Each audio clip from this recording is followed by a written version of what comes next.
Çasır. Ağırsınız, ne dersiz? Gülarsınız. Hayatın bir anı bağımlıdan. Kapıdan içeri giren ki, məhlə evidir. Texba sport çıxarış bağımlıdan. Hemen 4 sporlu bir zal. Burada bir balada bir teskid kapıdan içeri giren ki. Yediğimiz çörək. Hayatın bir anıdır. Hayatın bir anı. Gardırobuna kim var? Səliqəli. Hamam sanata.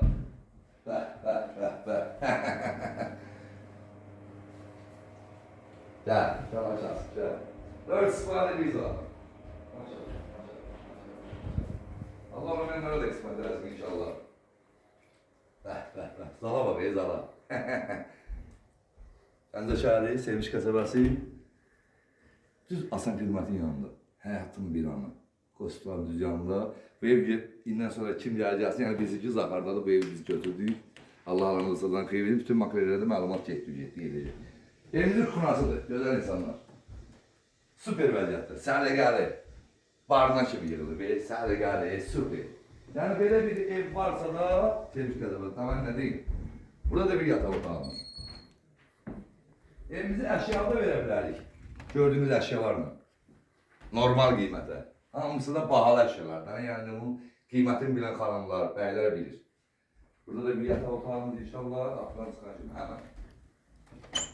Allah xeyir versin. Maşallah. Buna var, deski var.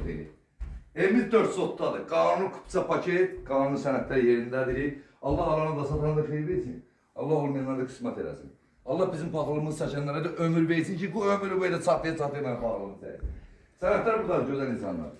Torpağın çıxarışı, evin çıxarışı, texnik pasportu, bütün her şey yerinde qaydasına tam. Burada da bir yataq otağımızı. Maşallah, maşallah, maşallah. Çasır. Artıq sana çasır. Əcəb banca gir, nə bilim. Hərəkət elədən yatma, gecələr yatma. Gecəl özün özünün bir gecə yatma, nə qadanam, gəl. Gəldiyimizin sözünə sizi tanış edeyim, əzizlərdən biri. Mahmud Hanım, bu ev hayatın bir anıdır. Kombi sisteminden təhsil olunub evimiz, qanun sənətləri ipoteka yararlıdır. Evimizin qiymətini sonunda deyəcəm, padvallarına kim hamısı ideal təmirlidir. Gir padvalla da yaşamaq olar. Gəlmə və sanatını sizi tanış edib, görün nədir mən. Bəh. Görürsən, gözəl mi? Allah sizlərə də qismət eləsin. Mahmud Hanım, ev hayatın bir anıdır. Qardaşsan, Mahmud Hanım. Allah olmayanlara kısmet eder. Evimiz kamera sistemine tersiz olmuştur bütün. Burada da yan koyuyorlar demini, gördüğünüz gibi. Bu da palvalarımız. Evin arası kasını görsen kardeş gibi. Görüşüp görsen kazanamaz.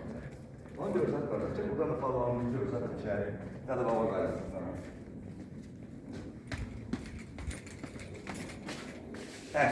Palvala bak, ev gelebilir. Çasın. Allah olmayanlara da kısmet edersin inşallah. Arzusunda olanları gönderin bir evler bak. Beğenin demezsiniz. Bak tıklayın sana kazanan. Bu beğenin. Bu paylaşıyorsunuz çatır. Böyle şeyler ilerleyin. Sana kazanamazsın. Evden bütün hamsını altı kardeş. Ricelerdendir. Bakabilirsiniz. Güzel insanlar. Eve söhbət olabilmez. Evimiz 4 otel her şey. Düz Sevinç kasabasında. Bak deniz sankarımız da var bir yana. Məhəllədə, batımız bir yerdə də var, göydə də var. Allah alanı da satana da xeyir etsin. Allah olmayanlara da qismət edin. İnşallah ki, evimizin bugünkü gün qiyməti deyilik ki, bütün hər yerdə bunu 140 minə paylaşırlar. Qardaşımız bir gün 130 min razılaşma ilə paylaşır. Əgər istəsəniz, Marasa bağında 5 otaqlı bina evinə, 1-ci mərtəbəni, təmirsiz evinə də dəyişmək olur. Təbii ki, üstündə pul olmaq şərtidir. Allah xeyir etsin, alana da satana da.